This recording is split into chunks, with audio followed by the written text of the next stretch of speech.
cátedra. Según un cronograma que me llegó por WhatsApp entre los docentes, el día 6, es decir, el próximo martes, otro docente, fuera de la doctora Gallardo y yo, dará el artículo 150. Este ya está dentro de los delitos contra la libertad y es el 150 tiene relación con la violación de domicilio. En realidad siempre lo damos en bloque y espero que Lisandro pueda hacerlo, en el sentido que tenga el tiempo. El 150 es la violación de domicilio, el 151 es el allanamiento ilegal, una figura importantísima para la gente que pueda dedicarse al derecho penal a cualquier lado del mostrador, de adentro o de afuera. A través de un allanamiento ilegal se cae una causa enorme, aunque haya habido un secuestro de 500 kilos de cocaína pura. Cuando no se cumplen unas pautas procedimentales, porque esto está en el Código de Procedimientos Penal, una serie de pautas, puede atacarse ese allanamiento como allanamiento ilegal y en consecuencia se cae el allanamiento y todos los actos consecuentes. La única manera de que el fiscal tiene de salvar esa situación es si por otra vía investigativa puede llevar al mismo sitio. Pero si no, la causa se cae, se queda demolida como un castillo de naipes, y por supuesto la gente recupera la libertad. En este caso no le van a devolver los 500 kilos de cocaína pura, pero ante una perspectiva de tener una pena de 4 o 15 años de prisión por la ley de drogas, es realmente una posibilidad que es muy tenida en cuenta siempre por los abogados defensores. Entonces le decía, si Lisandro puede dar violación de domicilio, que es el 150, que comete cualquier persona, allanamiento ilegal, que solo la comete el funcionario público, y el 152, que son excusas absolutorias, es decir, cuándo se puede ingresar a un domicilio sin que tengamos en contra un proceso penal. Es decir, no sé, vamos caminando por la calle y un señor, como el de ayer frente al Malva, con un cuchillo nos corre, vamos a ingresar en un domicilio cualquiera sea y no vamos a pedir permiso. Vamos a entrar para tratar de salvar el pellejo. Esos casos están previstos en el 152. Ese realmente es un tema muy interesante, es un tema que doy siempre yo, 150, 51 y 52, y puede ser motivo de alguna pregunta en el parcial, evidentemente. Siguiendo con el cronograma, veo que el día 13 del 10 es el último martes, antes del parcial. No sé quién va a dar clase, si va a dar Alexandra Gallardo o si voy a dar yo. Como yo hoy voy a terminar con los delitos contra el Estado civil, si ella queda empantanada en el medio de algunos temas que está desarrollando, deberé cederlos. Si ella ya termina como yo y no tiene inconvenientes en que yo arranque con los delitos contra la libertad, lo haré por el 140, que es el primer delito contra la libertad. Delito que habla sobre la servidumbre, la esclavitud, condiciones análogas. Luego viene en el 141 la privación ilegal de libertad. En el 142 unos agravantes. 142 vir y ter. Digamos, para mí personalmente, esos son los artículos más importantes de esta parte del código. 140, 41, 42, 42 vir, 42 ter. Ya en el 143 se inicia una casuística de delitos contra la libertad que cometen funcionarios públicos. Entonces van a ver, bueno, la gente, un funcionario público, un inspector de tránsito que manda a detener a una persona cuando realmente no tiene potestad para hacer eso, o un director de una prisión que permite que al preso los sojuzguen con algún tipo de tortura o, física o psíquica, etc.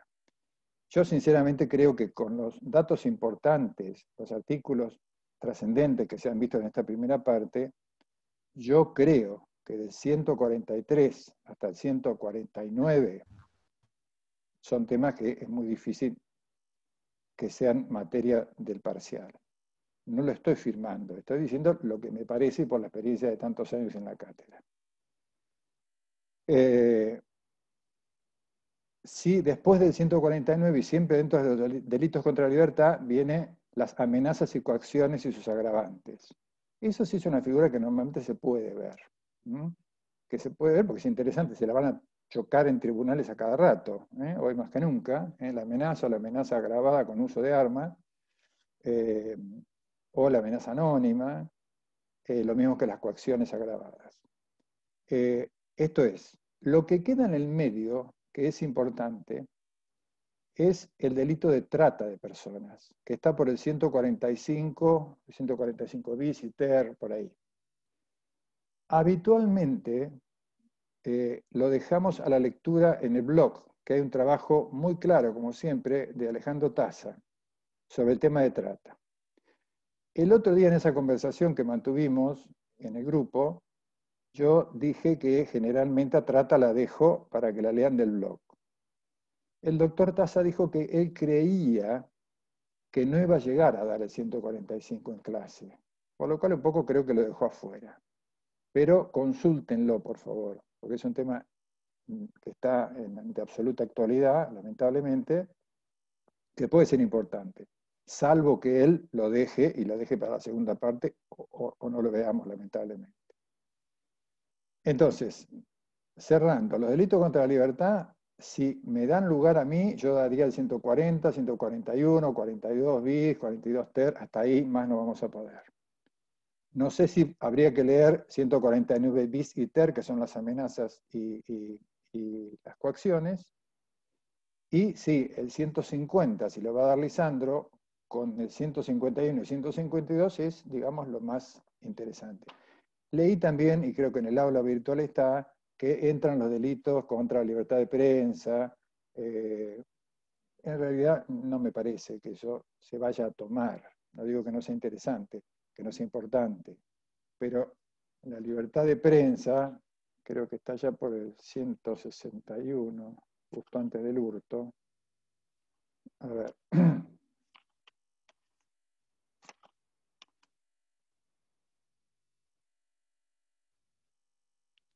161. Delitos contra la libertad de prensa. Sufrirá prisión de 1 a 6 meses el que impidiere o estorbare la libre circulación de un libro o periódico. Un artículo que ha caído en desuetudo, o que los fiscales se olvidan que está. Porque por muchos años hemos visto que al diario La Nación y el diario Clarín, cuando el sindicato de camioneros no quería que salieran los diarios, no salían. Se obstaculizaba todo y, sin embargo, proceso penal yo no vi nunca. Es decir, por ahí es un fiscal olvidadizo que estaba de turno y no vio que estaba. Por eso le digo que si bien ingresa, me parece que no es un tema de importancia porque ha caído en desuetudo. Nadie arranca de oficio con una causa como esta. Bien. Bueno, ahora sí sigamos ya con lo nuestro. Cualquier novedad, búsquenla a través del aula virtual, porque el tema es así. Ustedes me consultan a mí y yo, como es mi estilo, inmediatamente consulto a todo el grupo y les estoy creando un problema a veces de teléfono descompuesto. Dicen, no, pero eso estaba en el aula virtual. Como yo no accedo al aula virtual, tengo que volver para atrás y preguntar. De lo mío, absolutamente todo. Todo lo que quieran preguntar, tienen mi teléfono celular, mi correo electrónico, así que todo lo que sea me preguntan. En lo otro, revisen el aula virtual, porque esta semana, por ejemplo, seguramente va a haber novedades sobre qué temas se van a ir agregando y qué docente lo hará, y eso por ahí lo sube la doctora Castro. Bien. Bueno, hasta ahí entonces los avisos parroquiales. Lo de trata lo dije, etc. Bien, con respecto a lo nuestro, para los que no estuvieron, nosotros en los delitos contra el Estado civil, que arrancan a partir del 134, vimos el bien jurídico protegido, vimos una característica del delito con respecto a los sujetos pasivos, y luego analizamos el 134, el 135 y el 136. También creo que el 136 es un delito del oficial público, del jefe de registro civil, que en muchos años nunca lo preguntamos, ¿eh? Pero un repaso podría ser para tener una somera idea nada más. Y hoy vamos a tratar de llegar al 139 bis y con eso cerrar todo este capítulo de los delitos contra el Estado civil. El primer artículo que nos toca ver es el 137, que es el consentimiento ilegítimo de un representante de personas que no pueden casarse. Dice el 137, lo vamos a ver muy por arriba porque ha quedado absolutamente desactualizado. Dice, tan desactualizado que arranca diciendo, en la misma pena incurrirá. ¿Cuál pena? Este es el 137 y el 136 tiene 3 párrafos. En el primero hay pena de prisión, en el segundo hay de multa, en el tercero hay de multa. El 137 dice en la misma pena. ¿Cuál? Entonces, en la misma pena incurrirá el representante legítimo de un menor impúber que diere el consentimiento para el matrimonio del mismo. Este artículo es el artículo virgen del Código Penal de 1921, donde ahora hay un chisporroteo entre el Código Penal y el Código Civil, no solo respecto a esta figura, pero con esta se dio muchísimo. El menor impúber no puede casarse. Vamos, desde el vamos ya vemos que no, con la pena es un problema, con el sujeto activo o pasivo, podría ser, también hay problemas. Quien realmente a esto lo condicionó fue una ley 21.338, que fue una ley de gobierno militar. Esa ley de gobierno militar modificó el Código Penal de manera, como siempre pasa en las dictaduras, muy dura, a punto tal que algunos delitos tenían la pena de muerte, en la 21.338. Y en la 21.338, justo en esta la habían pegado, hablaba de el menor cuyo matrimonio era anulable por razón de su edad. Y ese es el texto que corresponde.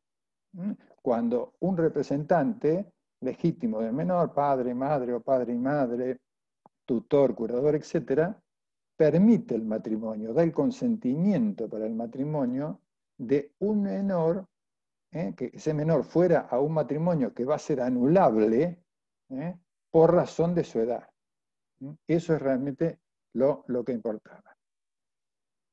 Entonces, como el artículo ha quedado de esa forma, hoy si nos toca un caso, prácticamente echamos mano a la redacción de la ley 21.338 del Código Penal, porque es lo más claro en ese sentido. Lo otro ha quedado muy mal.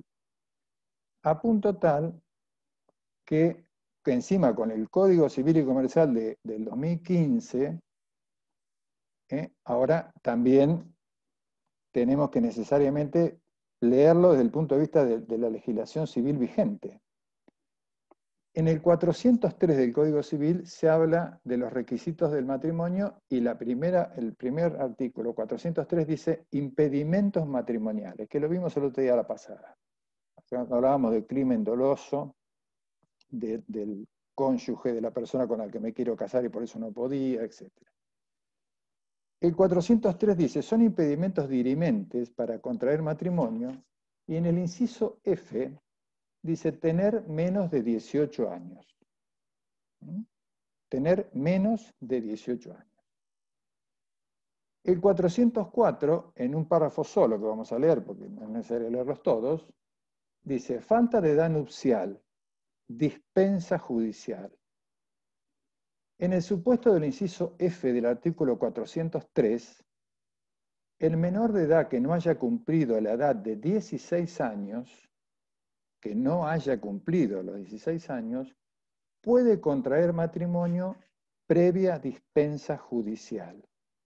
Acá no hay ningún consentimiento de representantes. La única manera que un menor de 16 años se va a casar es si interviene un juez de familia y autoriza ese matrimonio. Para lo cual va a tener que cumplir ciertos requisitos. Hay una audiencia donde el juez los va a sentar a los contrayentes, les va a explicar cuáles son las responsabilidades, va a hacer seguramente estudios psicológicos, psiquiátricos sobre los chicos, cuál es el nivel de madurez que tiene para afrontar el matrimonio, etcétera, etcétera, etcétera.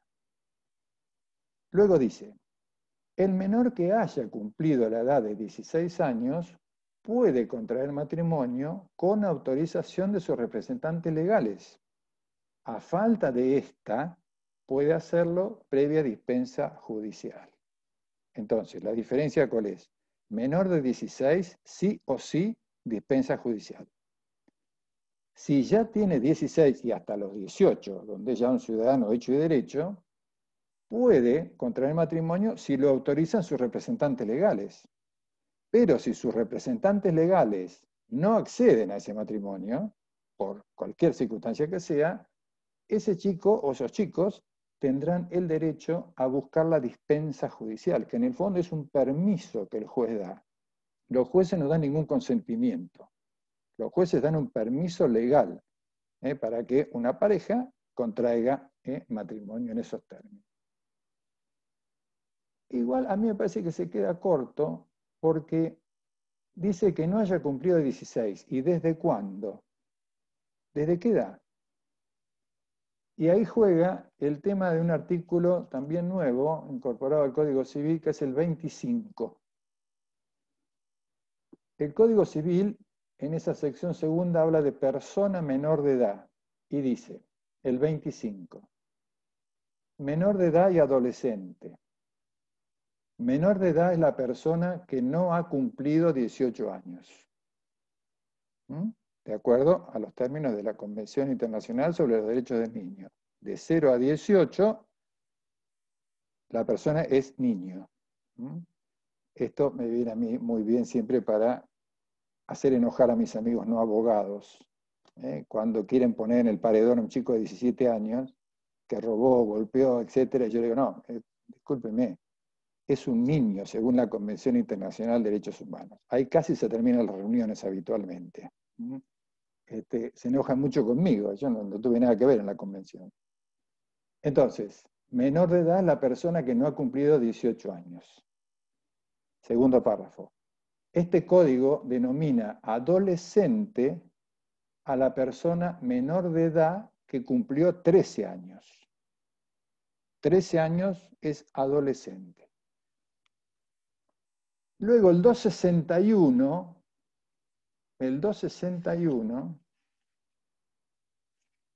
del Código Civil dice, habla de los hechos y actos jurídicos que hemos sufrido tanto todos los que hemos estudiado Derecho, ¿no? El 261 dice, acto involuntario. Es involuntario por falta de discernimiento a el acto de quien al momento de realizarlo está privado de la razón. Ok. B, el acto ilícito de la persona menor de edad que no ha cumplido 10 años. Bien. C, el acto lícito de la persona menor de edad que no ha cumplido 13 años, sin perjuicio de lo establecido en disposiciones especiales. Quiere decir que el menor de 13, es decir, el que todavía no llegó al umbral del adolescente, naturalmente no se puede casar porque sus actos voluntarios no tienen discernimiento. Entonces deberíamos cerrar esto, y yo, el tema que no me quita el sueño, pensando que quizás con 13 años el juez, habida cuenta que el código dice menor de 16 con dispensa judicial, creo yo, y admito cualquier crítica al respecto, que podría ser un chico de 13. De 14, generalmente algunos conocemos. De 13 yo no, pero podría ser 13, 14, 15, ya cuando cumple 16 tiene el ok de sus representantes legales. Me queda a mí también la duda que se las transmito si alguno quiere hacer un comentario. Me parece que podrían haberlo cerrado mejor al código, es decir, que la dispensa judicial no es no menos de 16, es desde los 13 a los 16. Y ahí se terminaba el tema. Como siempre somos tan particulares para buscarle la quinta pata al gato, bueno, yo lo hago modestamente desde acá. Pero si alguno tiene algo que decir, tomará palabra. Bien. Entonces, en definitiva, con este 137 llegamos a esto, a saber más o menos cómo es el tema de los matrimonios de los menores de 18, menores de 16, etc. Y bueno, y la pena es que, ya le digo, la ley, la 21338, que era la que realmente lo había dicho bien, fue inmediatamente derogada de un plumazo, ni bien llegó la democracia en diciembre de 1983. Porque ella leí un código absolutamente duro, con penas irrazonables, bueno, a punto tal de que tenía la pena de muerte encima. Entonces, lo punible para este 137, para terminarlo, es dar el consentimiento para que se case un menor que por su edad y demás circunstancias no puede contraer matrimonio. Eso lo hace el representante en el momento de la ceremonia, posteriori, antes, etc. No, la verdad que no interesa. Me jugaría a decirle que esto no se puede tomar. Así como está redactado, no se puede tomar. Leí un trabajo que escribió la doctora Castro, muy interesante como siempre, y lo pasa de largo. Lo trata así porque ha quedado totalmente desactualizado. Bien. Ahora sí ya entramos en los delitos de supresión y suposición de estado civil y de la identidad. Estos, a partir de una ley 25778, que fue durante el gobierno del doctor Kirchner, son delitos de lesa humanidad. En cualquier sentencia que ustedes lean sobre lo que fue la represión estatal y el apoderamiento de niños, de padres muertos en enfrentamientos, etc., caen en estos artículos. Siempre, en cualquier sentencia que ustedes tengan acceso, donde habitualmente se viene declarando la prisión, la reclusión perpetua, siempre está el 138, el 139 del Código Penal, porque entre la sucesión de hechos, de enfrentamientos y muertes, también estaba el apoderamiento y entrega de estos niños que quedaban sin padres y a quienes se fraguaba su identidad, etc. Los delitos que integran este capítulo, le digo contra el Estado civil y la identidad, contemplan acciones que tornan o imposible o muy dificultoso establecer el estado civil. Son acciones que de alguna manera nos ponen en un limbo sobre cuál es nuestro estado civil o la identidad. Recuerdan que cuando iniciamos la clase el otro día, hablando del bien jurídico del estado civil, definimos el estado civil como esa situación jurídica que una persona tiene por sus relaciones de familia. Relaciones de familia que nacen de hechos naturales, como el nacimiento y de ahí la filiación, o hechos jurídicos, ¿no? Entre otros, un reconocimiento de paternidad, una adquisición de ciudadanía, una pérdida de ciudadanía, etc. Hay un montón. Bien. Entonces, normalmente estas acciones que atacan al Estado civil, van concursando con delitos que tienen que ver con la falsificación o adulteración de instrumentos públicos o privados. Porque naturalmente habrá partidas de nacimiento que rehacer, documentos nacionales de identidad que se le ponen determinadas declaraciones asignadas a una persona que no tienen nada que ver con su estado civil verdadero, etc.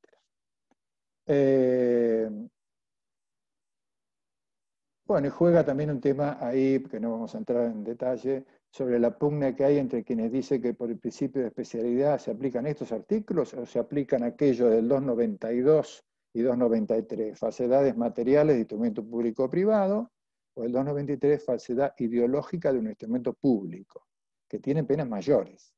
Y ahí se ha planteado, se ha escrito ríos de tinta sobre el tema. Generalmente muchos autores van diciendo que esto es un concurso ideal y se aplica a la más grave y se termina el partido. Bien. Vamos a leer el 138. El 138, el capítulo de supresión y suposición de estado civil y de la identidad. Acá vamos por el primero, por el estado civil. Dice el 138. Se aplicará prisión de 1 a 4 años al que, por un acto cualquiera, hiciera incierto, alterare o suprimiere el estado civil de otro. Repito, al que por un acto cualquiera hiciere incierto, alterare o suprimiere el estado civil de otro. Aquí lo que se protege es la posesión del estado civil por parte de la víctima. Entonces, la acción debe atacar ese estado civil para que quede perpetrado. Las acciones típicas son 3. Hacer incierto, alterar o suprimir el estado civil de otro. Vamos a ver cada una de ellas. Este delito, profe, admite únicamente entidad dolosa, no culposa. O sí No, también. esto es doloso. Sí, Doloso únicamente, por el número de sí, cláusulas del Código Penal. sí, totalmente. Bien, entonces, hacer incierto. Hace incierto el estado civil quien transforma en dudoso al estado civil que una persona ya tenía, o bien le constituye un estado civil dudoso a quien todavía no lo tenía acreditado. Por ejemplo, un niño mayor de 10 años, después vamos a ver un ejemplo, cuyo nacimiento no se había registrado hasta ese momento. Y digo mayor de 10 años porque si fuera menor de 10, hay una figura mucho más agravada en el 139. Entonces, hace incierto el estado civil quien transforma en dudoso el que ya tenía una persona, o bien le constituye un estado civil dudoso a quien todavía no lo tenía acreditado. Lo cual se puede realizar eliminando algunos datos de la partida de nacimiento, al producir esa inscripción tardía en el caso del chico, o bien haciendo recaer esa acción sobre la persona misma, ubicándolo en por ejemplo, en un grupo familiar al que no le corresponde. En síntesis, son acciones que dificultan esa asignación a la víctima de su estado civil que realmente tiene. Alterar el estado civil, que es la segunda acción típica, alterar el estado civil es sustituir el que verdaderamente tenía una persona por otro distinto. Por otro distinto. Le cambio una partida de nacimiento por otra. Cambio datos como edad, sexo. Le cambio el estado civil. Yo di el otro día un ejemplo del famoso tío, aquel que era casado con hijos y que yo para quedarme con su plazo fijo en dólares lo hice figurar en el certificado de función como soltero y luego me quedé con los frutos de ese plazo fijo en dólares. En este caso no sería exacto así porque se dice que aquí se necesita una persona viva y yo estoy hablando de una persona muerta. Otros autores dicen que es indistinto, tanto vivo como muerto. Entonces, la acción acá está destinada a cambiar ese estado de una persona asignándole otro distinto del que realmente posee. Aquí no hay ninguna duda, es decir, el estado civil verdadero quedó oculto, quedó tapado, quedó escondido. Y finalmente el estado civil se suprime cuando la acción pone a una persona en la imposibilidad de determinar o de acreditar su estado civil. Algunos autores dicen, por ejemplo, destruyendo su partida de nacimiento. Sí, pero hay que ser más justo en este tema. Si alguien de ustedes tiene un certificado de nacimiento que fue a pedir al Registro Nacional de las Personas, al RENAPER, y yo se lo quito, lo rompo, qué sé yo, no estoy suprimiendo nada. Lo que aquí dice, cuando los autores dicen destruyendo su partida de nacimiento, es cuando yo me constituyo en el Registro Nacional de las Personas, voy al libro de nacimientos del año 2000, donde están ustedes, 50 años después que yo, están registrados el nacimiento. Y yo rompo la hoja del protocolo, me la meto en un bolsillo y me la llevo. Ahí yo los dejo a ustedes ante la imposibilidad de demostrar el estado civil, porque teóricamente son unos muertos civiles, más, ni nacieron, no están registrados. Por eso lo de la supresión de la partida de nacimiento es esa partida de nacimiento, la que está en el protocolo del registro. Entonces de esa manera los dejo como muertos civiles. Están, pero no están, como decía el recordado general Videla. Los desaparecidos son entes, decía, que no están. Están y que no están. Extraordinario. ¿Tiene alguna Eh, forma de repararse eso? sí, sí, seguro. Sí, sí, vas a pedir la reconstrucción y con testigos y lo que fuere. Por supuesto, se va seguramente a establecer en el margen de la hoja siguiente, se va a solucionar el tema, se va a volver al origen. Sí, todos estos delitos tienen, digo, por razones con testigos o lo que fuere, siempre esto se va a reacomodar. Pero realmente la acción es esa. La acción es arrancar la hoja del RENAPER y llevárnosla. Y estoy diciendo que no estoy dándole un estado civil distinto, porque eso sería el verbo anterior, eso sería alterar. Yo estoy suprimiendo, lo estoy dejando a ustedes afuera del margen. Bien, el sujeto pasivo en estas figuras, porque lo que se hace incierto, se altera o se suprime, es el estado civil de otro, dice el 138. El estado civil de otro. Cumplir con esos verbos respecto a nuestro propio estado civil no es un delito que va a caer en el 138. No, de ninguna manera. Posiblemente vaya a haber falsificaciones materiales en instrumentos públicos o privados, y ahí voy a quedar engrampado, yo sí, por supuesto, pero si yo modifico mi estado civil, mi propio estado civil, no estoy en el 138 porque dice claramente el estado civil de otro. Profesor, Sí. y si la modificación fuera en un recién nacido o con una apropiación ilícita, por ejemplo, que le saquen el chico a la madre y vaya otra persona y lo escriba a su nombre, eso estaría... Ese viene después, en el No, 139, porque ahí estamos violando la identidad del menor. perfecto. Acá es nada más que el estado civil, algunas circunstancias de las relaciones de familia, pero en aquella es ya cuando habla, la 24410 del año 95 lo incorporó, y es ya el tema de la identidad, y ese ni hablar, que es un delito de lesa humanidad, porque es el que más vemos. Lo vamos a ver en el artículo que viene, el 139. Bien, les decía que no sería punible a la vista del 138 si yo modifico mi estado civil, porque es necesario que sea de otro el estado civil. Más allá de que si yo hago alguna modificación en mi documentación o mi DNI, voy a estar incurso en la figura del 292 o 293 que yo doy en la segunda parte, si podemos. Falsedades documentales. Que hago solo una digresión para decirles esto.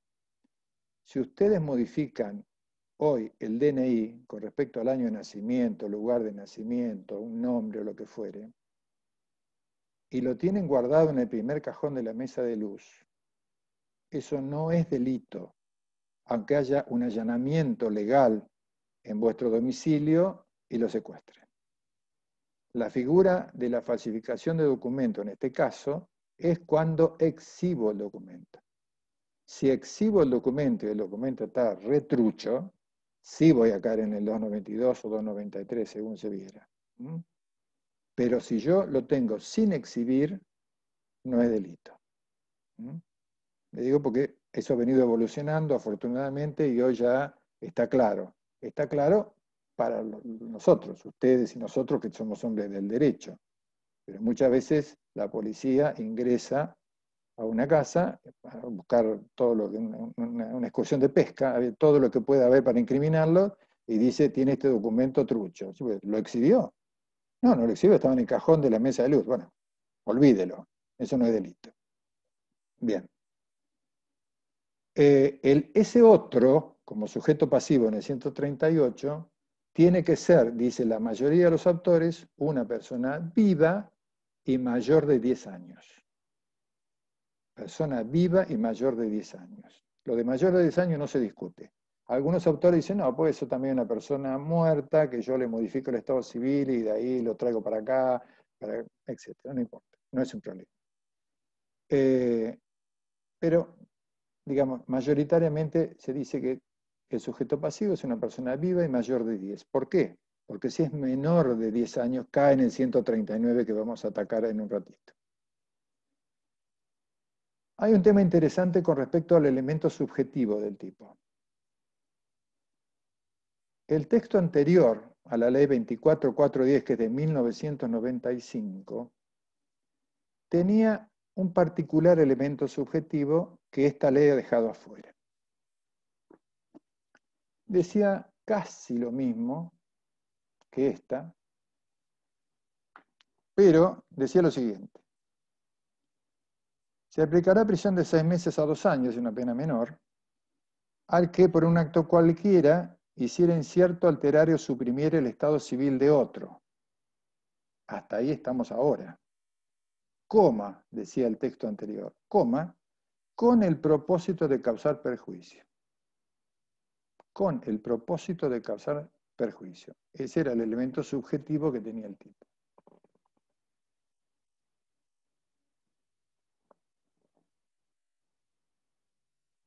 Entonces, las acciones típicas se tornaban punibles justamente porque se estaba haciéndolas, llevándolas adelante, efectivizándolas, con el propósito de causar perjuicio. Perjuicio que podía recaer sobre el propio sujeto pasivo o sobre terceros, sobre las familias, etc. Esa manera de actuar era el medio seleccionado por el autor para causar el perjuicio.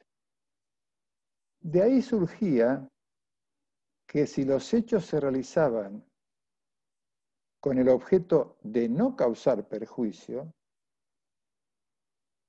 la conducta quedaba atípica, porque faltaba un elemento.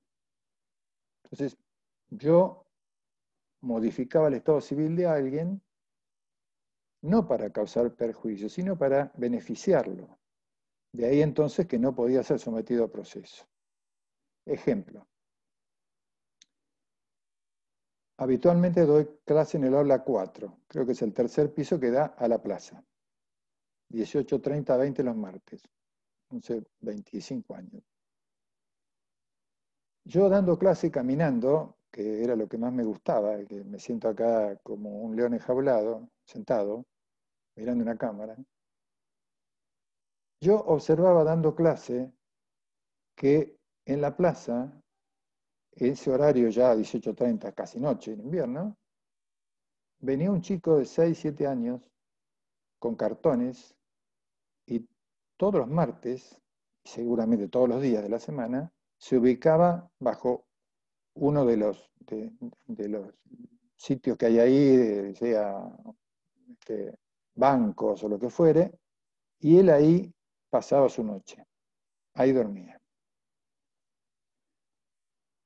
Un día lo hablé con mi mujer, y le dije, mira, hay un pibe de 6, 7, 8 años que vive ahí, nunca está con nadie, nunca hay una familia, siempre el chico solo, que duerme ahí. Teniendo en cuenta que tenemos hijos tan grandes y que es necesario hacer alguna acción como la gente para ver si pasamos el purgatorio, yo creo que no va, que no paso, pero no importa, podríamos traerlo a ese chico, crearlo, alimentarlo, darle vida, educación, cariño. Lo hablamos, si querés, con los hijos grandes, a ver si hablando con algún juez de familia, que podemos de alguna manera iniciar algo de un trámite de adopción y lo traemos. Efectivamente, yo hablaba con el chico y me lo llevaba a casa, donde efectivamente le dábamos todo el cariño, el cobijo, la alimentación, la educación, etc. Un día algún otro docente de la facultad que supo, o de la cátedra, no sé, el doctor Manuel, por ejemplo, me denuncia penalmente. Me denuncia penalmente por el artículo 138. Me llama a declarar el fiscal, asiste a la indagatoria el juez de garantías, porque yo he sido fiscal, he sido doctor, viene el juez de garantías a ver la cara, pues, ¿cómo puede haber hecho una cosa así? Yo les contaba lo que había decidido, lo que había pensado y lo que mi mujer había colaborado para esta acción, para ellos punible, y pedía mi inmediato sobreseimiento en la misma audiencia, porque con la redacción anterior, ¿dónde estaba el perjuicio que yo le había ocasionado al chico y a terceros cuando ya está probado que el chico era hijo de la vida? No tenía a nadie. Tendría a su madre muerta, su padre preso, sus hermanos dispersados por el mundo. Estaba solo ante el mundo. Entonces yo pido mi sobreseimiento porque falta un elemento del tipo, con el propósito de causar perjuicio. ¿Cuál es el perjuicio? Estoy seguro que sería sobreseído. Hete aquí que razones de estricta política criminal indicaron al legislador de 1995 que esa postura, no era ni excusa, esa postura que yo asumí en el expediente es la misma que iban a asumir los militares que se habían apropiado de tantos niños. Porque evidentemente, si después de un enfrentamiento armado, donde se habían disparado 400 balazos y los padres del chico estaban muertos y o desaparecidos, esos chicos iban a la Dirección Provincial de la Minoridad o no, y de ahí mismo eran pasados de mano en mano hacia personal militar de las Fuerzas Armadas, etcétera, de seguridad, que no tenían hijos y que querían tenerlos, y, bueno, y de ahí arrancamos con el tema del Estado civil, la identidad, etcétera. Creo que ya tenemos, me parece, cerca de 140 niños, o son personas mayores, adultas, que fueron retiradas en esa forma. Entonces, les digo, por razones de estricta política criminal, se eliminó, ¿no?, esa última parte que decía con el propósito de causar perjuicio. ¿Ok? Bien. Profesor, ¿puede hacerle una pregunta? Quizás ¿Sí? un poco básica, pero cuanto al menor me surgen dudas. ¿Qué diferencia está entre el estado civil y la identidad? No, porque vos en el estado civil le podés modificar a alguien una de las características de las relaciones de familia. Es decir, vos decís un menor, está bien.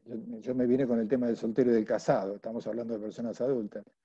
Pero específicamente, en el 139 segundo está la identidad. Son los mismos verbos que 138, pero ya no habla del estado civil, ¿no?, de esas relaciones naturales, ¿no?, que le dan al chico o a la persona un lugar en la sociedad en que vive, sino que va a ser estrictamente la identidad. Vas a ver cuando lo veamos, cuando modifican la identidad, y ahí sí lo insertan en otro grupo familiar que le resulta absolutamente desconocido. Pero el chico pasa a ser integrante de la familia, porque aparece como el padre de... aparecen como padres los que no han sido ni remotamente padres. Bien. Pero un ejemplo de una alteración del estado civil de un menor, por ejemplo, ¿cuál es? Mirá, puede ser desde el sexo, desde el sexo, la edad. Es decir, Claro. sin que sea grave, pero le podemos modificar la edad, por ahí para adecuarlo un poco a la relación que han tenido antes de que el chico se incorporara al domicilio, lo que fuere. Pero lo otro es específicamente la identidad. Ahora vamos a ver. Bien. Esta figura también incurriría si para un beneficio personal uno afecta pero no digamos para un perjuicio del sujeto, sino para un beneficio personal, afecta el estado civil del menor o de cualquier sujeto pasivo de este delito? ¿Cuál sería el tema? ¿Cómo serían? Por ejemplo, yo para un interés, de un ejemplo, para cobrar un subsidio del Estado de un menor, le cambio el estado civil y luego lo vuelvo menor de edad a una persona mayor. O sea, Sí, falsifico la claro, documentación. En claro. ese caso, para un interés personal, Sí, sí, sería pasible de sí, de sí. Ahí este sí. artículo. Sí, sí, porque ahí vos fíjate que con el relato que yo hacía sobre el elemento subjetivo del tipo, ahora en el 138 van a caer los militares que se apropiaron de chicos y yo que llevé a un chico a casa para darle beneficio, como no tengo a la salida de que, no, pero yo le estoy dando un beneficio. No, no, no, ahora no cuenta eso. Ahora no cuenta el tema del perjuicio o no perjuicio. Ahora el delito queda consumado cuando, en este caso, modifico ciertas pautas del Estado civil y no tengo nada que decir sobre si lo estoy beneficiando o no lo estoy beneficiando. No tengo posibilidad de hacerlo. Cosa que sí lo tenía antes con la redacción anterior del 138. Igualmente, Sí, profe, sí, que en el ejemplo ese, como que tiene que darse, o yo supongo que deben darse como acciones más todavía explícitas, porque en el ejemplo que dio no se está suprimiendo ni alterando, ni haciendo incierto, solamente lo trae a su casa y lo hace vivir con... sí, pero estoy iniciando una acción de adopción entre los tribunales de familia, dije. Estoy queriendo Ah, traerlo con todas las de la ley, ¿no? Entonces, es decir, es todavía más a favor mío con la redacción anterior del código. Yo decía, mire, a punto tal que este chico va a ser heredero en vez de dos, va a ser del 33% porque va a ir con sus hermanastros, o bueno, ahora, perdón, no se llama hermanastros, hermanos unilaterales. Es decir, ese chico va a concurrir a nuestra sucesión como si fuese un hijo más. Vamos a hacer una adopción plena. Bien. Bien. Bueno, ¿cuándo se consuma el delito? Efectivamente, cuando se logró hacer incierto, se alteró o se suprimió el estado civil. Aunque sea posible reconstruir el alterado o suprimido o determinar por otros medios cuando el estado civil se convirtió en incierto. Admite la tentativa, porque es un delito de resultado material, y por ejemplo, en de la supresión, imagínense que yo ingreso al registro civil para quitar la hoja del protocolo y un empleado es advertido que ha entrado una persona extraña, me sigue, me para, llama a la policía y ahí quedó en grado de conato mi actuación. Cuando estaba por arrancar la hoja, me engancharon. En cuanto al tipo subjetivo, de acuerdo al texto anterior, este es un delito doloso, dolo directo. No había otra vuelta, con el objeto de causar perjuicio. Listo, otra cosa. Pero ahora, con la modificación de la 24410, se podría decir que podemos admitir también el dolo eventual. Bien. Hasta ahí entonces 138. En el 139, ¿cómo voy de horario más o menos? En el 139 tiene dos incisos. Dice, se impondrá prisión de 2 a 6 años. 1. A la mujer que fingiere preñez o parto para dar a su supuesto hijo derechos que no le correspondan. A la mujer que fingiere preñez o parto para dar a su supuesto hijo derechos que no le correspondan. Esto se llama suposición del Estado civil. La redacción del código, de acuerdo a los machirulos de la época, podían ya haberlo cambiado. Lo de la preñez suena al mercado de Liniers. La preñez garantida. Ya, y que aparte con el número de mujeres que hay, tanto en la Cámara de Diputados de la Nación como de senadores, ya se podría haber modificado esto. Pero bueno, ahí está, ahí vamos.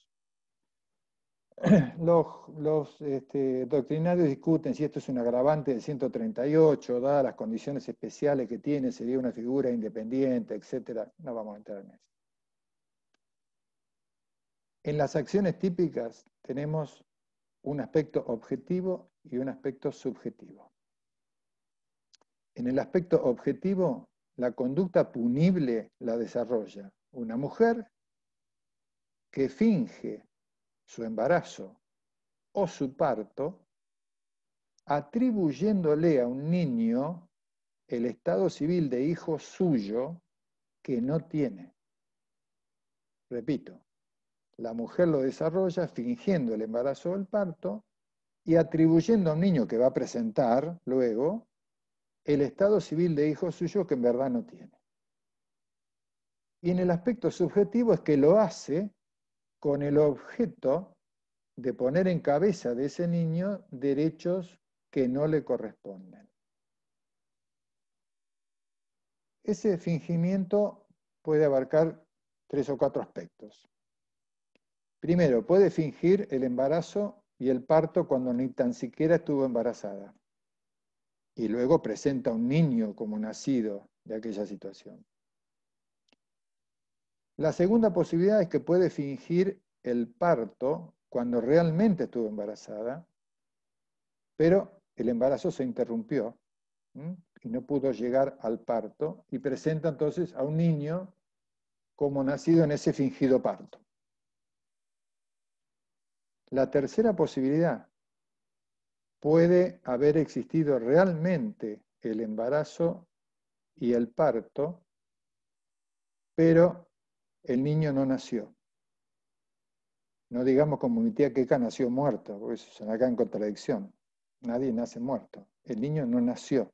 El chico estaba muerto al momento del alumbramiento. Y cuarto y última posibilidad, puede presentar a un niño distinto del que verdaderamente nació en el parto. Y esto teníamos que retrotraernos a Roma. En Roma había una figura que era el mayorazgo, que trascendió por muchos años y se vino hasta unos cuantos siglos para acá. Esto es, una familia romana iba teniendo hijos, pero el hijo mayor varón, a él se le adjudicaba el mayorazgo, es decir, iba a ser el único heredero de lo que los romanos llamaban la familia cognaticia, es decir, toda la familia de sangre, más la familia agnaticia, que eran los demás parientes, los siervos, los soldados, los guerreros y todo. Era dueño de todo, si podía tener 3 mujeres mayores que él, pero cuando nacía ese chico, él ya tenía puesto, ya dispuesto, mejor dicho, a llegar a la figura del mayorazgo. Iba a ser el dueño de todo. Entonces, en Profe, este caso esa podría figura ser. no ¿Cómo? surge también, perdón que lo interrumpa, esa figura no surge también del Código Civil de Vélez, de hijos legítimos y no legítimos, Sí, legítimos. claro. Sí, Digamos, claro. esa figura se traspola de Roma hasta el Código de Vélez, Sí, que podría ser. pero sí, porque pensá que de Roma pasó al Código Napoleón, y del Código Napoleón nos vino a todos nosotros. Y Claro, el Código aparte, de les aclaro, todas las Vélez. cursadas me acusan los alumnos de lo mismo, que estoy contra el machismo de Vélez, ¿no? Vélez fue un machista, pero increíble, increíble. Van a ver figuras, en esta misma lo vamos a ver, figuras que no tenían bollete, no puede creer que estaba, pero bueno, pasaba así, y van pasando las cosas. Bien, entonces, al momento de la ejecución del delito, siempre debe haber un niño vivo, que es el otro de la figura básica del 138 que vimos. Esto es, cuyo estado civil se va a alterar. Es el sujeto pasivo, el chico, junto posiblemente a alguna parte de la familia, porque ahora lo van a incorporar por otro lado.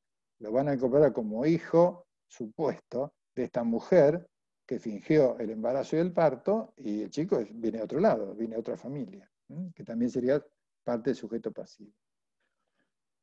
El elemento subjetivo, decíamos, es que radica en que la autora del delito finge para dar a ese supuesto hijo derechos que no le corresponden.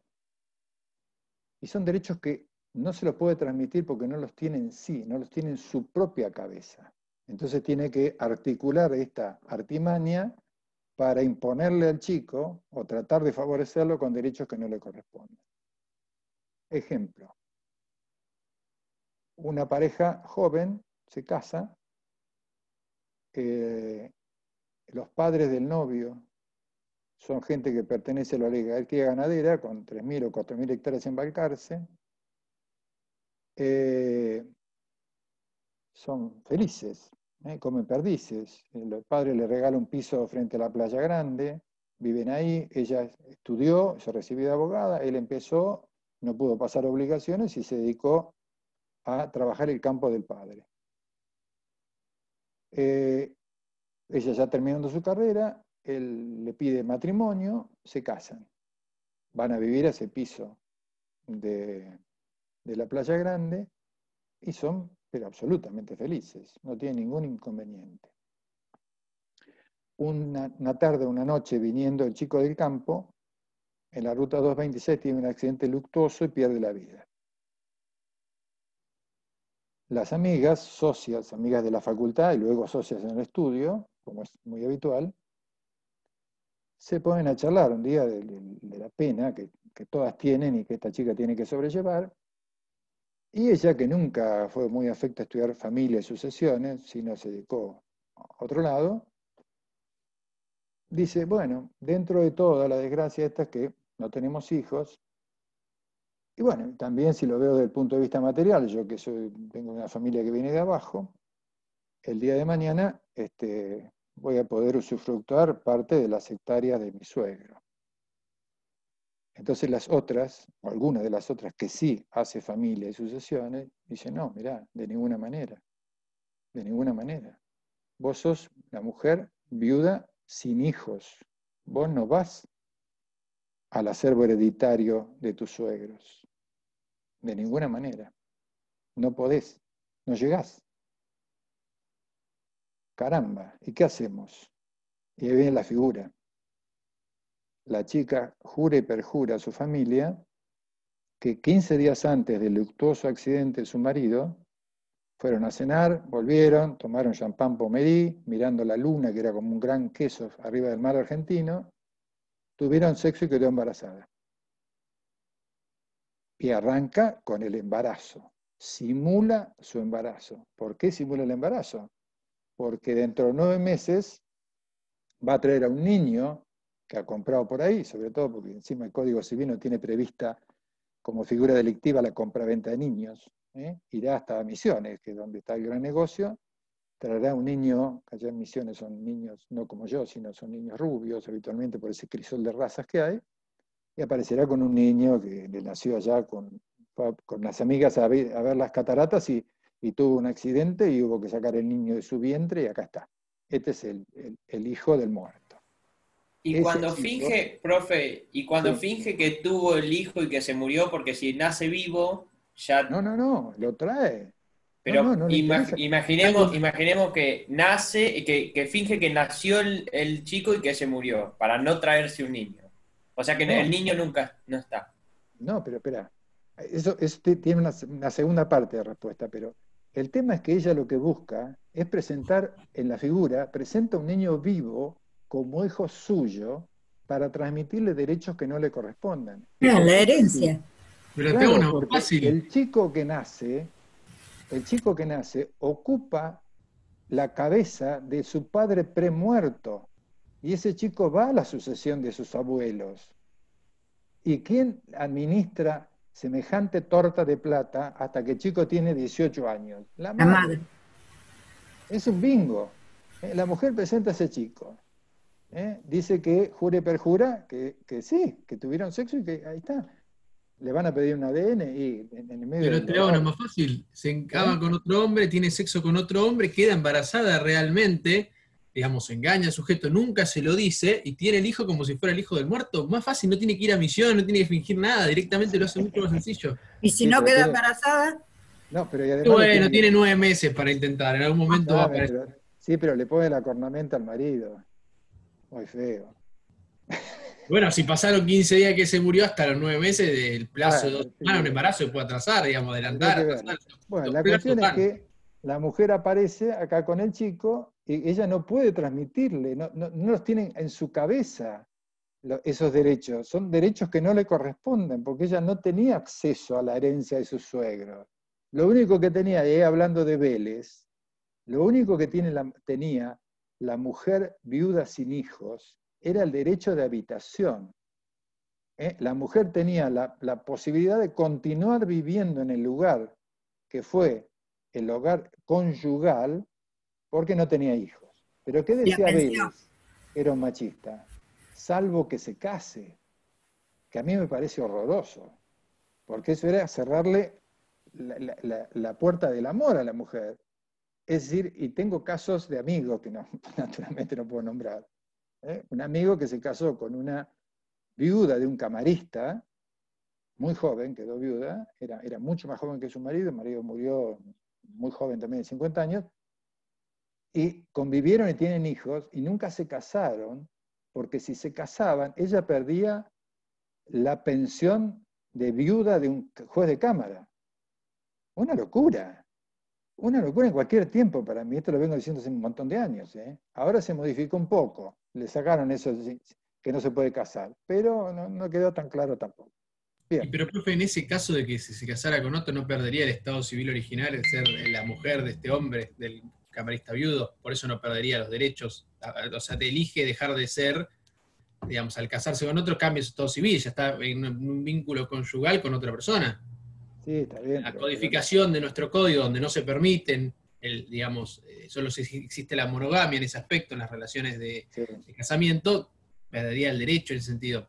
Parece que va más que nada por ese lado, por más que es anticuado, creo que tiene que ver con eso. Sí, pero a mí me parece que es una presión inadmisible sobre la mujer. Yo concuerdo con usted, pero bueno, porque no se casan, porque realmente no se casan, porque más, el candidato que aparece, mi amigo en este caso, cuando un día lo charlamos, y me dijo, pero yo ni loco me caso, escúchame, la pensión de caso es 250 lucas, 300 lucas, por una libreta de matrimonio, ni loco.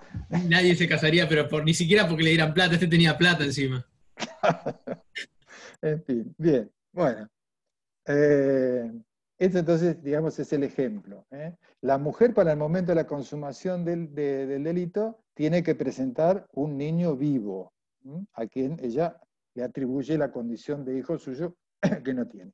Cuidado con esto, que esa simulación de un embarazo, esto corre nada más que para darle al niño, presunto hijo, derechos que no le corresponden. Si una mujer simula un embarazo con el objeto de retener a su marido porque se quiere separar y simula un embarazo, esto no cae acá en el 139 primero, para nada. Esto es exclusivamente a la mujer que finge permiso parto para dar al supuesto hijo derechos que no le corresponden. Nada más que eso. Bien. Tipo doloso, dolo directo, me estoy quedando medio sin tiempo.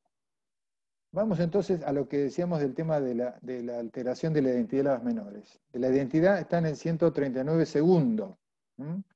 Dice, prisión de 2 a 6 años a que por un acto cualquiera hiciera incierto, alterare o suprimiere, las mismas acciones típicas que 138, la identidad de un menor de 10 años y el que lo retuviere u ocultare. Entonces, hiciera incierto, alterar o suprimir la identidad de un menor de 10 años y el que lo retuviere u ocultare. Entonces, el bien jurídico acá ya excede el estado civil y se amplía con miras a la preservación de la identidad de un menor de 10 años. Esto criticado por buen padre que dice, ¿por qué no a una persona mayor de 10 años? ¿Por qué la queda fuera? Si también puede ser víctima de este delito.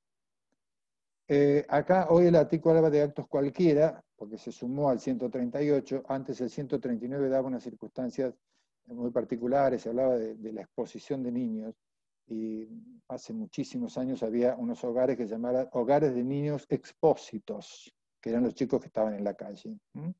Hoy se dice por un acto cualquiera y no se entra en ese tipo de disquisición. En cuanto habla de la retención o la ocultación del menor, estas dos acciones, retener o ocultar al menor, tienen que estar dirigidas solo y exclusivamente a introducir incertidumbre, alterar o suprimir la identidad del chico. Si yo me apodero de un niño, pero no con este objetivo, sino me lo apodero por sí, lo privo de libertad, ahí cae en el artículo 146 del Código Penal, que es gravísimo, de 5 a 15 años de prisión. El que se apodera de un chico quitándolo de su ámbito de familia, vaya a saber con qué puede ser, con miras a obtener un acercándose al secuestro extorsivo, ¿no? Pidiendo una suma de dinero, etc. En este caso no. La retención o la ocultación está solamente dirigida a que se introduzca incertidumbre, se altere o se suprima la identidad del chico, del menor de 10. ¿Quién retiene? Retiene para el Código Penal, que lo van a ver con Roberto en la segunda parte, en este caso retiene al menor el que teniéndolo por otro, por razones de hecho o por razones legales, no lo entrega a quien debe cuando es intimado a ello. Esto se define así porque viene del 173, inciso 2, que es una especie de defraudación especial que da Roberto Manuel cuando llega, pobre. 173 segundos dice: el que con perjuicio de otro se negara a restituir o no restituyera a su debido tiempo dinero, efectos o cualquier otra cosa mueble que se le haya dado en depósito, comisión, administración u otro título que produzca obligación de entregar o devolver. Esa es la retención indebida del 173 segundos. En este caso, es una persona que está teniendo por otro, por una orden judicial, por ejemplo, y que no devuelve el niño, en este caso, cuando debe hacerlo, y siempre orientado a modificarle la identidad. En el 173 segundos, a veces se ve mucho, aunque no llegan por suerte mucho a los estrados judiciales. Cuando ustedes, los de afuera, vienen a vivir acá desde marzo a noviembre, hasta el día de diciembre, generalmente traen cosas propias, por ejemplo una heladera con freezer. Cuando se van a ir en diciembre, no entra en el camión, entonces le dicen a la señora, a la dueña: mire, en 10 o 15 días va a venir mi padre con una camioneta y se va a llevar la heladera. Cuando la viene a buscar, la mujer, que le gustó la heladera, dice: no, mire, pero yo me la voy a quedar hasta tanto vea si pagaron el gas, la luz, etcétera, etcétera. Ahí se inicia una retención indebida de 173 segundos, porque la mujer no tiene ningún derecho. Ella tenía seguramente un monto de depósito, pero no tiene ningún derecho a quedarse con este mueble. Entonces, lo que sí se exige en el 173 segundos es que la intimemos en forma fehaciente con una carta de documento que en 48 horas ponga a disposición la heladera. Bien. Entonces, y además dice, retener u ocultar. Oculta el que disimula la existencia del menor, dice Núñez, con la finalidad de convertir en incierto, de alterar o de suprimir la identidad del chico. De ello surge que no va a ser imprescindible hacerlo desaparecer al chico, no, de ninguna manera. Lo que hace el autor, en este caso, es tratar de que la existencia del menor no sea conocida por un número de personas determinadas que pueden llegar a la verdadera identidad del chico y avisarle a su familia. Y en cuanto al tipo subjetivo, es un delito de dolo directo y difícilmente admite el dolo eventual. Bien, el último artículo de los que nos toca, el 139 bis, habla de la intermediación prohibida. Dice: será reprimido con reclusión o prisión de 3 a 10 años. Fíjense, la escala penal es mayor que la de todos estos delitos que vimos. Hay que facilitare, promoviere o de cualquier modo intermediar en la perpetración de los delitos comprendidos en este capítulo, haya mediado o no precio o promesa remuneratoria o ejercido amenaza o abuso de autoridad. El segundo párrafo dice: incurrirán en las penas establecidas en el párrafo anterior y sufrirán además inhabilitación especial por doble tiempo que el de la condena el funcionario público o profesional de la salud que cometa alguna de las conductas previstas en este capítulo. De este segundo párrafo, digo corto porque se nos va terminando el tiempo, antes decía médico o partera. Ahora se modificó con buena leche para decir el funcionario público o profesional de la salud. Hay un montón de profesionales hoy de la salud, profesionales de la salud, no solo el médico o la partera. Fíjense que en Mar del Plata tenemos la suerte de que la Universidad Nacional de Mar del Plata, egresan jóvenes de ambos sexos que son enfermeros profesionales. Enfermeros profesionales que tienen un título igual al que van a tener ustedes, con la aclaración de que son no abogados, sino enfermeros profesionales. Entonces también estarían incursos en el delito. Y después dice funcionarios públicos. Sí, funcionario público, jefe de registro civil, secretarios de juzgado que puedan tergiversar su acción falsificando documentos públicos, etc. Lo que siempre extraña en estos casos es cómo no están, y esto también creo que lo hizo Bompadre, cómo no están los escribanos y los abogados. Pero, claro, la Cámara de Diputados y de Senadores está lleno de abogados. Entonces, en la ley penal tributaria, que tenemos hasta los pobres martilleros públicos, que si no retienen cierta cantidad de dinero para pagar tal o cual impuesto nacional, son pasibles de tener una condena penal. Sin embargo, no están los escribanos y no están los abogados en esa ley penal tributaria. Una cosa increíble, increíble que no estén. ¿Por qué no están? Y porque se olvidaron. No sé, no creo tanto en la inocencia. Con respecto al primer párrafo, decíamos de la intermediación prohibida, les da una autonomía propia a la figura. Les decía incluso, fíjense, tiene una pena superior a la de cada uno de los delitos que vimos, de 3 a 10 años. Facilita el que proporciona medios de cualquier naturaleza para que él o los autores cumplan las acciones propias de los delitos.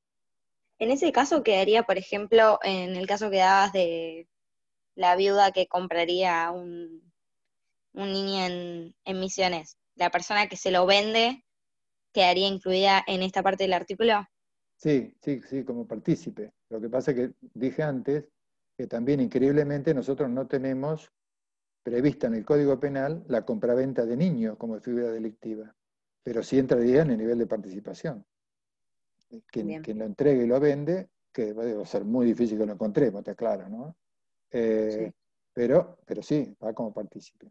Bien, entonces, facilita que proporciona los medios, dijimos. Intermedia quien pone en contacto a los sujetos activos de los delitos. Y esa facilitación y esa intermediación se diferencian de la promoción, puesto que la promoción sería una conducta previa a las acciones constitutivas de los delitos. Es como una especie de organización de los medios comisivos del tipo. Entonces, se pone a disposición de los autores todos esos medios para que, ya preparados para que inicien el iter criminis y consumar alguno de estos delitos. La gran discusión se ha dado porque estamos diciendo que son conductas previas a la iniciación del delito, el que promociona, el que va acercando a las partes presentando el negocio. Por suerte la jurisprudencia está puniendo, está condenando este tipo de conductas, más allá de que puedan figurar como conductas previas al inicio de la ejecución del delito y que hemos dicho en otra oportunidad, que son generalmente quedan impunes. Pero habida cuenta de los bienes jurídicos que están en juego, muchos tribunales, y sobre todo los de allá de la Mesopotamia, han dispuesto penar como promoción y con estas penas a un montón de gente que se dedica a este negocio. Es público y notorio que el negocio de los niños que van y que vienen, porque si acá en la provincia de Buenos Aires estamos 6 años para llevar adelante una adopción, y no estoy criticando a las juezas, a las que admiro mucho por su trabajo, pero los tiempos los llevan a 5, 6, 7 años. Cuando una pareja empieza a querer tener hijos y pasan una serie de años y no lo logran e intentan, entonces vamos a iniciar una adopción, están tardando 6, 7 años. Y allá van y vienen. Van, se compran y vuelven. Hubo un caso hace 8 o 10 años que cayó presa una jueza de familia de Misiones y su marido era escribano. Y también en el medio había un estudio jurídico. Era un negocio. Vivían haciendo esto. Entonces, afortunadamente, pese a la disputa que ha habido en la doctrina y en la propia jurisprudencia, hoy digamos que se estaría imponiendo el condenar a los autores de este tipo especial de promoción de todos este tipo de actividades.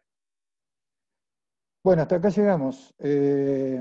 Vamos a ver qué pasa el 6 con el 150, el 51, el 52, y el 13 veremos. La semana que viene, por el aula virtual, creo que ya va a haber alguna novedad sobre el día 13, que es la última clase, el último martes de clase antes del parcial, que es el 19. Vamos a ver si me toca a mí o le toca a la doctora Gallardo seguir para adelante. ¿Alguna consulta? Los artículos Yo tengo una 142. duda. Ah, Sí. perdón. Sí, adelante, No, adelante. Los artículos. Hace cosas. Perdón. Cuando dice que haya ejercido amenaza en el artículo 139 bis, ¿eso es posible que se pueda penar o sea, donde no hay acción directamente? Porque si de media amenaza, la voluntad está quebrantada, Sí, lógicamente. está viciada, claro, pero la conducta la va a llevar igual. Después probará que ha sido amenazado, es decir, ahí es un tema, en la amenaza lo que se afecta es la libertad psíquica. Esto es cuando vos no podés, es decir, el ámbito de la libertad en el Código Penal se toma siempre de dos opciones, o acepciones, mejor dicho. Vos decidir lo que vas a hacer y hacer lo que decidiste, eso es una. Y la otra es el ámbito de la zona de intimidad. En tu domicilio, es tu lar, es tu altar. Por eso que la policía para entrar necesita sí o sí, salvo casos especialísimos, una orden de allanamiento. En este caso, en la amenaza, lo que está en juego es la libertad psíquica. La persona recibe una amenaza y le pasan dos cosas para la figura penal. O se alarma o se amedrenta. Se alarma, se pone a la defensiva, sigue haciendo su vida natural, pero a la defensiva. Se calza un revólver y sale a la calle. En cambio, cuando se amedrenta, ni se mueve de la casa, está aterrorizado. Entonces, en este caso, la persona lo lleva adelante a través de amenazas, cumple, por ejemplo, retiene al menor o lo oculta. Y luego va a tener que probar, naturalmente, para zafar del proceso penal, que estaba su libertad psíquica seriamente afectada. ¿Cuál era tu consulta, Juan Manuel? ¿Qué profesor iba a dar los artículos 140? Que son los primeros. No, yo decía que si me dejan el último martes, el 13, yo podría dar el 140, 41, 42, hasta por ahí. El 43 no, porque la verdad que no se puede preguntar, eso no interesa, mejor dicho, está ahí, pero no interesa. Pero si me toca a mí, si no, si el tiempo lo necesita la doctora Gallardo, bueno, se lo tendré que ceder. Y estén atentos a ver qué puede ir, si van a decir que van los mismos. Porque todos los años decimos lo mismo. Va todo, y finalmente, históricamente, esto fue siempre así. Todos los docentes le reportábamos al doctor Taza qué artículos habíamos dado. Y nunca nos apartamos de ahí. Pero hoy es un tema más difícil, porque encima si hay múltiple choice, es un tema que yo aborrezco. No sé. El penal es complicado, multiple choice. Por supuesto que es complicado. Me ha pasado personalmente de saber mucho de un tema y que el multiple choice, por ser bastante ambiguo. Pero claro. Pero es así, pero además, a mí me encantaría si pudiéramos tomar oral, cosa que ya no se puede. Pero oral es bárbaro, porque el oral, vos venís embalado explicando, que yo te vamos escuchando, y cuando te hacemos una pregunta y vas a decir una barbaridad, nos ves la cara de susto a nosotros, y entonces bajás. Eso es lo ideal, porque además ustedes, viene toda la oralidad. Hoy, derecho penal, todas las audiencias, todo es oral. Y se viene prontamente en civil y comercial. Entonces, múltiple choice. Ustedes tienen que saber hablar, saber convencerme a mí que 2 más 2 es 5. Y así, con múltiple choice no se va a lograr. Pero bueno. ¿Puede pasar que para el segundo parcial sea oral? Y no creo, hija, si somos un montón. Estamos en las dos comisiones. Sí, por eso, siempre el primer parcial pone un filtro. No, acá no. Somos todos unos viejitos buenos acá, no pasa nada. No pasa nada. Nosotros tenemos altísimo nivel de gente que aprueba, pero no con esta situación. Pero digamos, en otras materias siempre pasa que después del primer parcial siempre hay deserción. Porque... No, pero esa gente es muy mala. Nosotros no. Se filtra. Nosotros no tenemos deserción. Nosotros hemos tenido 20 alumnos y han aprobado los 20. En el primer parcial, segundo parcial. Y en el recuperatorio, bueno, siempre, che, viene, trabaja, no trabaja, sí, trabaja, buen tipo, ya está. Pero bueno, porque en el fondo, convengamos, ¿no? Creo que, no sé si lo dije, el derecho penal 2 es entretenido, muy lindo, pero el derecho penal es penal 1, ¿no? Esta es y lo que le viene después es una cátedra muy interesante de prosal penal, que le va a abrir la cabeza. Pero penal 2 es una cuestión, si ustedes conocen bien penal 1, pueden leer y descifrar una figura penal de cualquier código penal del mundo. No tiene más. Entonces, nosotros tenemos la casuística de cuáles son nuestros delitos, pero nada más. Bueno, ¿nos vamos? Bueno, Una consulta, ¿ya se sabe el horario del parcial es el horario de cursada?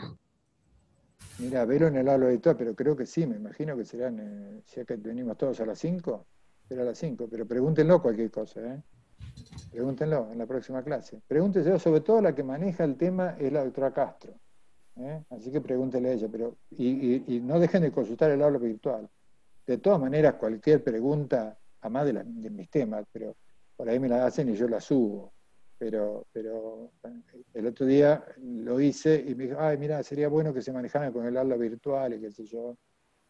Como aparte yo soy el único que está las 24 horas para ustedes, el resto trabaja. Así que bien. Bueno, nos vemos entonces un día de estos. bueno, ¿Listo? gracias, doctor. Listo. Gracias, doctor. Gracias, Chao. buenas tardes. Chao, Muchas gracias, adiós. chao, chao, gracias.